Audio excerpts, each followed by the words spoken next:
Hey there, everybody. Welcome back to another episode of your favorite podcast, the Private Practice Startup. We hope you guys are doing fantastic today. You know, sometimes when our podcast guests are here speaking with us, I often feel like the message is directed right to me. And I feel like that today. So I'm excited to share our podcast guest and our topic, which is completely relevant to our podcast last week. We hope that you joined us for that. And if you haven't, I definitely recommend you go back and check it out. We had Monica Helvey with us talking about the crisis within the mental health crisis, the realization of therapist burnout and exiting the field. So she talked about that with us, as well as what we can do, recognizing patterns and how we can help heal ourselves, whether we decide to stay in the field or not. But healing is really the most important, as we therapists do know. So today our guest is Christie Pearl. Christie is a certified EMDR therapist, EMDR approved consultant in private practice in Massachusetts and Virginia. She specializes in EMDR intensives in adult children of alcoholics, dysfunctional families who are struggling with work stress to create a healthier relationship with work so that they can be who they want to be today instead of who they had to be as children. The topic today we're talking about is understanding boundary issues and how they show up in private practice. So welcome, Christie. Thank you so much. I'm so happy to be here. We're happy to have you. Yes. And we're excited for this topic. The work that you do is incredible. That's a really important niche to be in. And I'm so looking forward to seeing how the conversation unfolds. Yeah, Christie's a long-time listener, first-time guest. So we're excited that she's here. And before we dive in, let's just take a quick moment for our sponsor.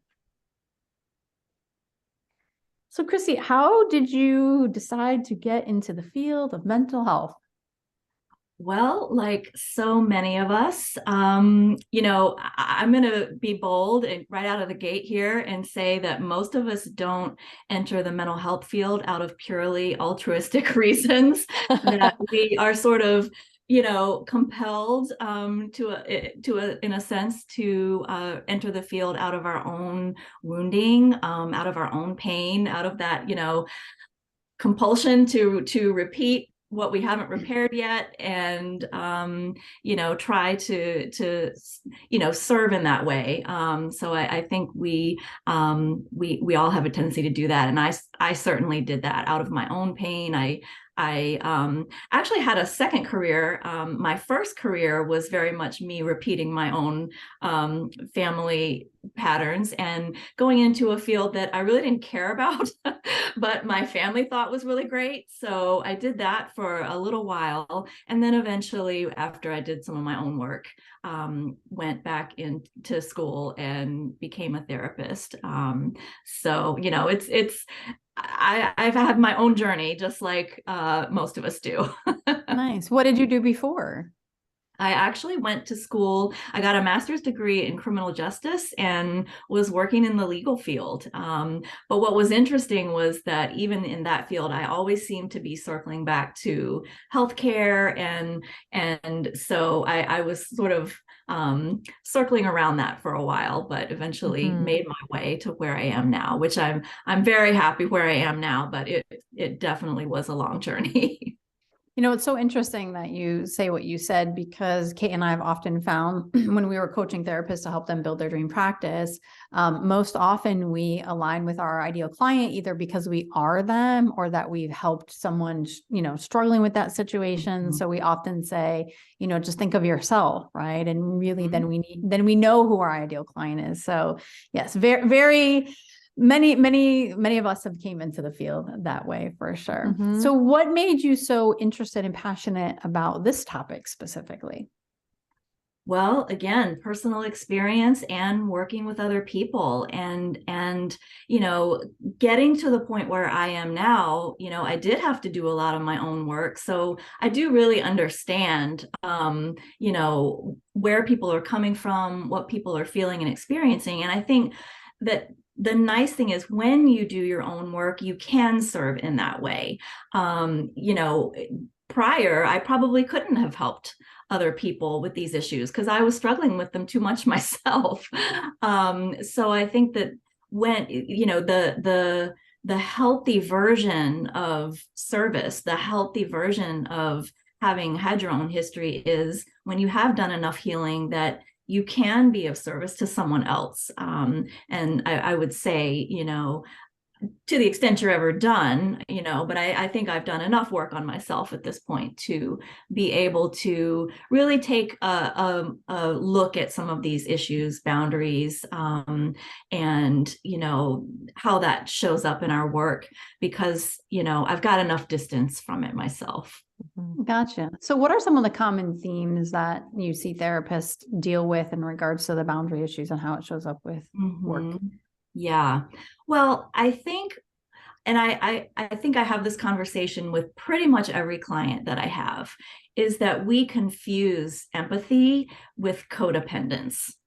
And, I think our field, unfortunately, and thanks to you and others like you who are, really getting the message and doing so much work on a macro level, that's changing. Like a lot of us are moving away from outdated roles in our work, in the mental health field, thank goodness. But I think many of us, do still struggle with, I call it occupational codependence, and confusing that with empathy. So we think, oh, I'm a good therapist, or, I'm a good healer. I just care about people. And what's really happening is that we're seeing some codependent patterns in ourselves that we're probably repeating. Again, we don't come into this field from purely altruistic perspectives. Mm-hmm. Like most of us have our own early attachment and family of origin issues. And then, we go to institutions, academic and otherwise, that teach us, well, you're not in this for the money, or, those patterns very much get reinforced in our training. And then we enter a field that undervalues us. And so there's so much baggage we bring into our work. Yeah. And it's really important to be aware of all the layers of that, the intersectionality, if I could, even say that, the gender roles and all of the things that kind of combine together in our field that undervalue us and that perpetuate those unhealthy patterns. So we have to really almost be like a fish swimming against the stream to really, change that. And again, I'm really happy that so many people are changing that. But I think that confusing empathy and codependence is probably one of the biggest issues that I see. Such an interesting perspective. And I like how you're looking at it very systemically on a lot of different levels, and how there's so many factors that reinforce that for people. What are some of the signs that clinicians could look out for that they might be struggling with mixing up this intention to have empathy, but really stepping or getting stuck in the codependent type dynamic? Mm-hmm. Well, I think one of the most important things to understand is the definition. Empathy is a beautiful human quality that that's a positive thing. It allows us to connect with each other. Codependence is a trauma response. So it's really important to understand that codependence is rooted in early life trauma, where we had to adapt to something that made us more aware of others than of ourselves. It teaches us to look outside of ourselves for our security. And so that's not empathy. Empathy says, I can be with you in your pain. Codependence says, I need to feel your pain for you. So there are some, it's very different. Empathy means I can allow you to have your pain. But codependence says, I cannot sit with your pain without needing to fix it. Mm-hmm. Yeah. So they're actually very, very different. And, I think some signs to look out for, I think of it almost in terms of thinking of like addiction. I mean, that's where kind of the codependence originated in the field of addiction, with thinking about, the addict is addicted to the substance and the person struggling with codependence is addicted to the addict.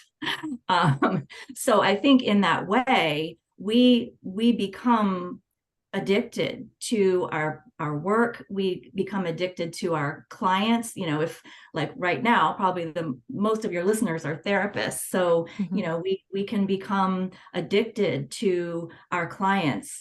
For example, you know, you can maybe be constantly thinking about your clients, constantly thinking about your practice.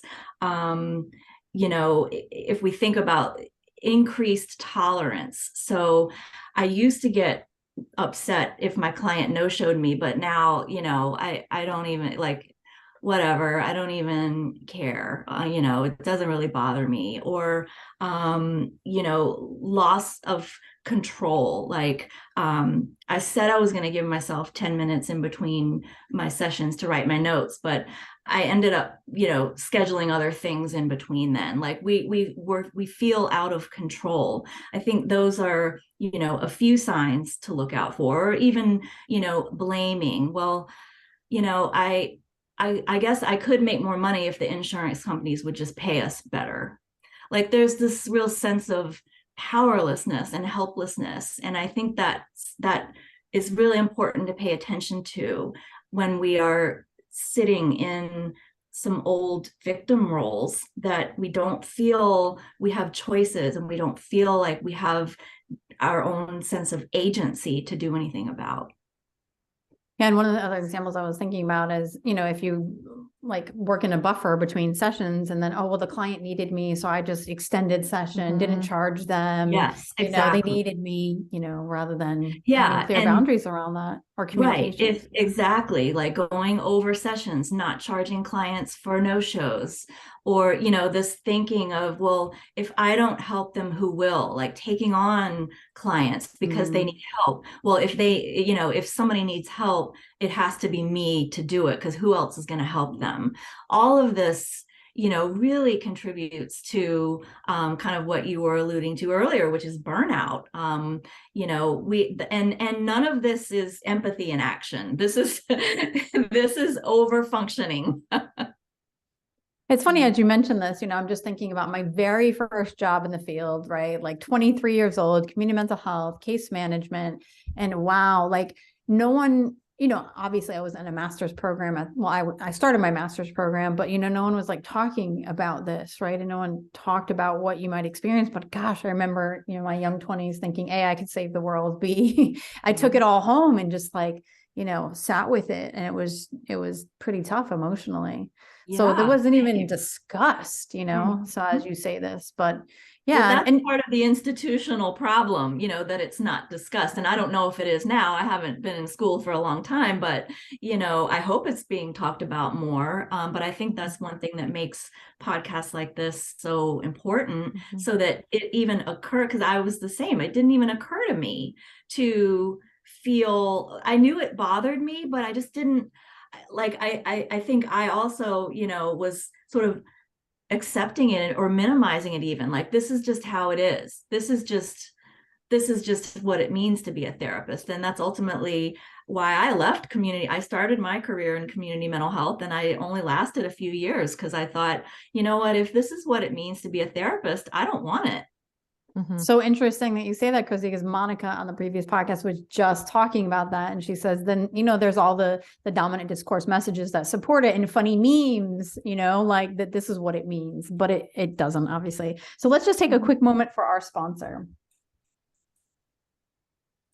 Christie, this is just such a great discussion. I'm really enjoying this. And I've never actually heard a therapist say, and it's interesting because, you know, my specialty isn't trauma, it's couples, which, you know, is trauma also, but it's always interesting to listen to other therapists who specialize in different areas, because I always gain so many things. And I don't think I've ever heard that distinction between empathy and codependence before. So I love how you talked about that. And I love how you then made that applicable to how that shows up for us in private practice, for sure. So what else? So we kind of identified some of the boundary issues, but how do we begin to work on that, address that? Well, as an EMDR therapist, you know, I go to really that somatic therapeutic approach where, I think first it is news to people that empathy and codependence kind of compare and contrast. That surprises most people when I take them through that. And I think, these patterns can feel really hard to change. And there's a really good reason for that, which is, again, it's kind of, we adapted in probably early in life to things that felt out of control around us. We adapted to those things by learning this codependent response. So we came by it honest, like it's not there for no reason. It didn't come out of nowhere. Most of us learned that because we had to.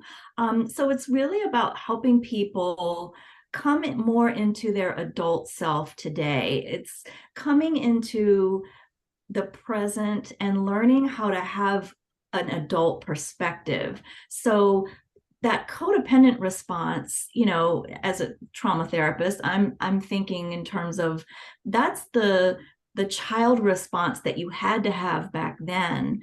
What do you want your adult response to be? So let's say a client's upset with you for raising your rates.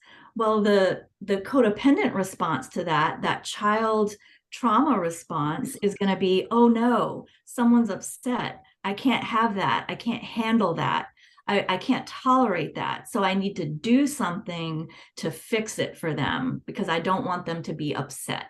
So someone might say, oh, okay, well, maybe like I was going to raise it 25, but you can just pay $5 more, or like this bargaining, this negotiation that starts to happen. But the adult perspective might be, yes, it is hard when a change is happening. Yes, it might be upsetting that I raised my rates. End of sentence, like period. Stop talking. Exactly. Yes. That's like, so funny. yes, that's upsetting for you. I hear that. I see that. But that doesn't mean I'm going to do anything different. And I don't need to make your upset feeling go away. It's funny that you talk about this because, raising rates and money are a constant discussion with therapists. And I definitely remember back in the early days of private practice, not feeling comfortable, not feeling confident, not feeling okay to talk about money, right? And doing exactly what you said is I would state my rate and then like almost I'd work myself right out of it. Like, yeah, it like was talk yourself back from it. Yes.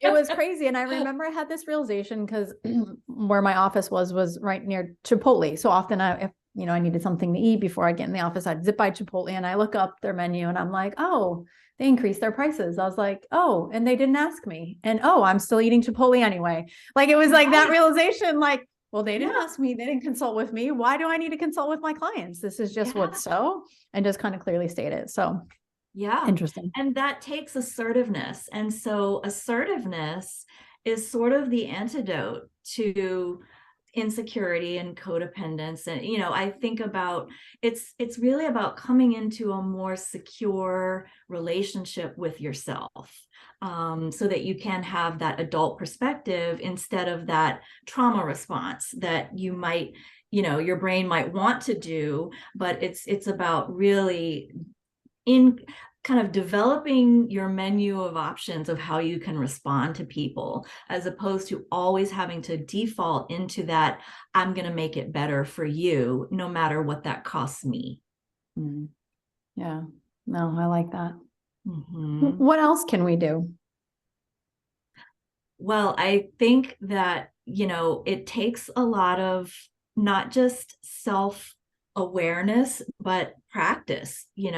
These when it comes to setting boundaries or learning to set better boundaries, it's not a one and done. It's, we need support. And I think, having a community of therapists around you who are like-minded, I think is really important, because it's really hard when you're the only one in your circle who is trying to raise your rates or trying to hold boundaries with clients, who's showing up differently.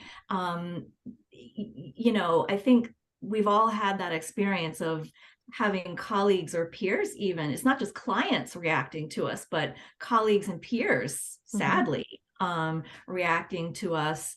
If they aren't, if they're still really attached to being powerless and being in their victim roles, they're not going to be super excited about it if they see you kind of taking steps forward. So I think we have to surround ourselves with like-minded colleagues and peers who are going to support us, who are going to be cheering for us when we're making these steps, and we are cheering for them, so that we're sort of disrupting this status quo. I'm a big fan of being a disruptivator.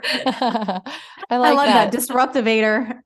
Yes, we make up words sometimes. I love that. Yeah. Because ultimately, I don't know how you can be an effective therapist if you don't have an effective business. Like, personally, I don't think you can. I think your mission cannot outperform your mindset. I firmly believe that.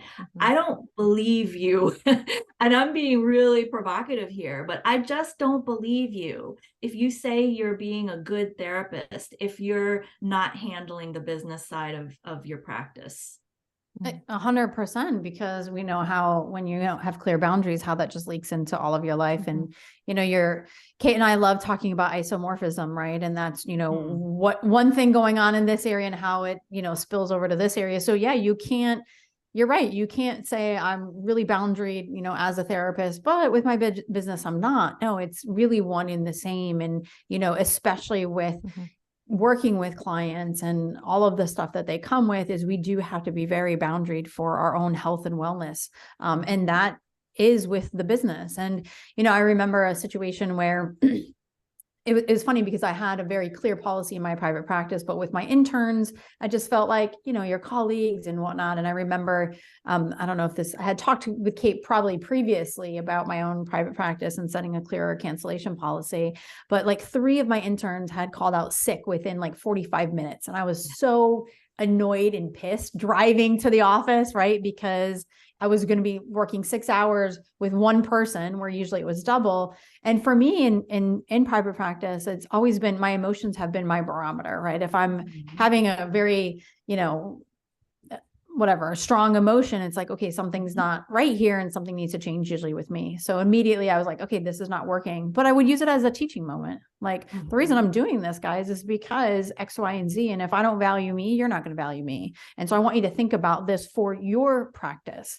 And of course, it was always, very well received. And even with clients too, I know that Kate and I had very clear cancellation policies, and so much that my clients would apologize. They would acknowledge that they're having to pay, and then they'd ask to schedule, and if it wasn't that clear and communicated in several different ways and just taken as this is what's so, then there would have been that more back and forth and discomfort. And so the clarity, and I think Brene says this, clarity is kindness. It's so true. Yeah. Clear is kind. And I think that, anger is a map. Anger or resentment, frustration, that is very much a map for ourselves to use. Like, where do I need to go? So, if we're feeling angry and resentful, then if we're taking responsibility for our emotions in a healthy way, then we say, okay, where have I violated my boundaries? Where have I co-signed something that I actually don't want? Yeah. And then take aligned action with that.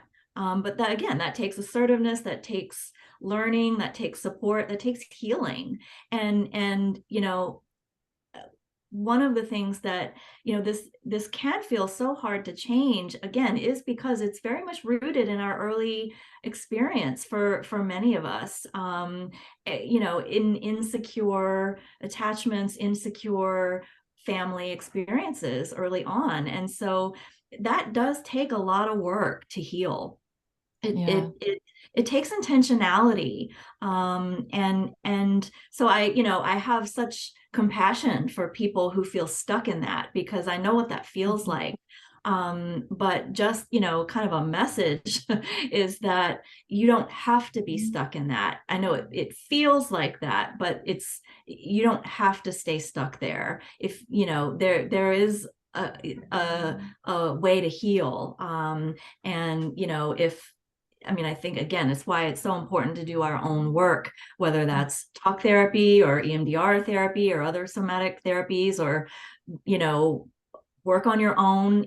There's a lot of ways to heal. But you gotta, and, you have to find what works for you, but you do need to do it.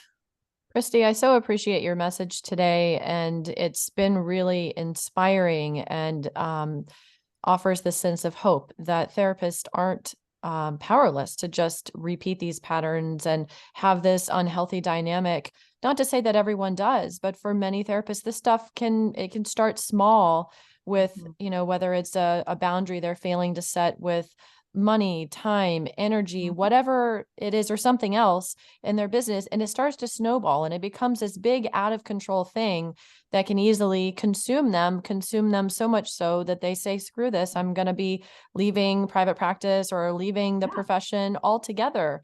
And that's part of the bigger issue of us losing such important clinicians out there, and who are really called to do this work. But we've got to do the work on ourselves first, and to really shine that light on that area of our past and currently, and our relationship with our business and what we want our life to look like, so that everyone can have a healthy relationship with their business, with the work that they do, and that it works in alignment with how they want their life and their business to be. And that is totally possible. So I appreciate you being here today. I know Katie does too. Yeah. Yeah. And I know that we could be chatting more and more, but what do you most want our audience to take away from your message today, Christie? I want them to know that they can be who they want to be today in their business, in their work, in their life, that they don't have to continue to repeat old roles, old patterns that were ultimately kind of survival strategies from their early life experience. I want people to know they don't have to carry that forward, that there is another path. They can have a relationship with their business, with their work, that feels secure, that feels healthy, that feels thriving, that feels mutually beneficial. And there is a pathway to that, should they choose to do that work. Awesome. And, I shared on the last podcast, my own experiences.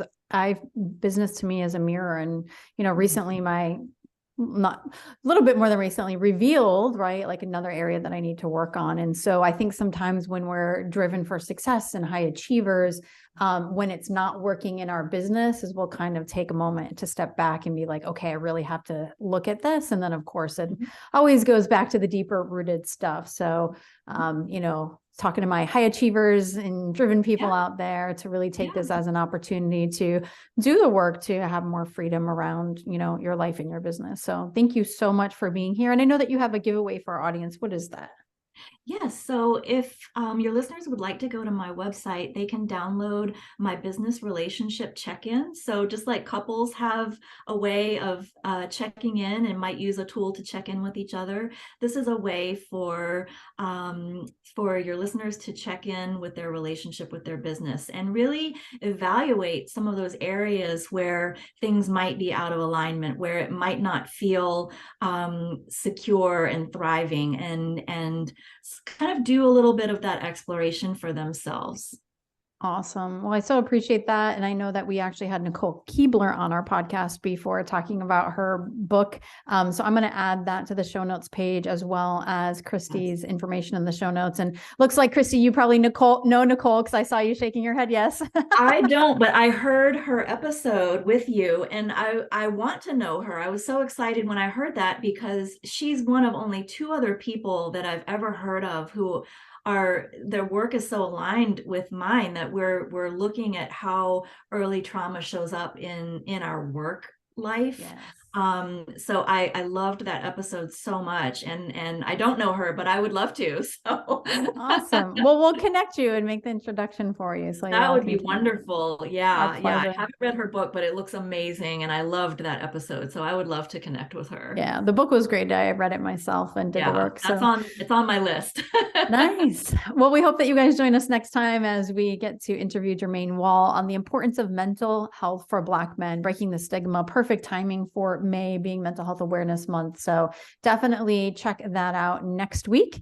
And Kate. Yes, Startup Nation, we hope you enjoyed this episode. It's such an important episode for everybody to just take that step back and evaluate where they are in life and their business, and where you can make those adjustments so that you're in better alignment, because we want you to continue to do what you do, continue to love what you do, and really make an impact in this world. And if there's an episode that you haven't heard on our many, many episodes, 320 to be exact, that you would love to bring to the table, let us know. We love hearing from you. And of course, we want to encourage you to subscribe, rate, and review our show and share it with your fellow friends and colleagues. So in the meantime, stay inspired, and we'll see you next time. Take care, everybody. Take care, everybody.